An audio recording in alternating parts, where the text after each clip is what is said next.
Presenting Banaras Kanchipattu saris with and sari colour combination వచ్చేసరికి మనకి cream with pink colour combination అండి. Sari all over కూడా మనకి ఇలా చాలా క్లాసీగా ఇలా వేవింగ్ బూటీస్ వస్తాయండి, సర్కిల్ వేవింగ్ బూటీస్. అండ్ ఈ శారీస్కి మోస్ట్ హైలైట్ వచ్చేసరికి మనకి బోర్డర్స్ అండి. బోర్డర్స్ వచ్చేసరికి మనకి ఇలా peacock plus floral gap Kanchi బోర్డర్స్తో హైలైట్ చేయడం జరిగింది. ఇదైతే unique attraction to the sari. And cream కావడం వల్ల ఇంకా బాగా ఎలిగెంట్గా కనిపిస్తుందండి. శారీ అప్పర్ సైడ్ కూడా మనకి షోల్డర్ బోర్డర్లో కూడా we have same design. And this is పళ్ళు, కాంట్రాస్ట్ కంచి పళ్ళు with alternative hand woven tassels అండి. టాజల్స్ కూడా చాలా క్లాసీగా ఇచ్చారు. అండ్ ఈ శారీకి బ్లౌజ్ అయితే ఇంకా క్లాసీగా ఇచ్చారండి. అవి క్లోజర్లో contrast blouse with booties and border.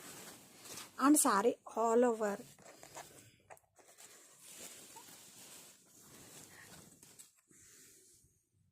For classy and traditional look.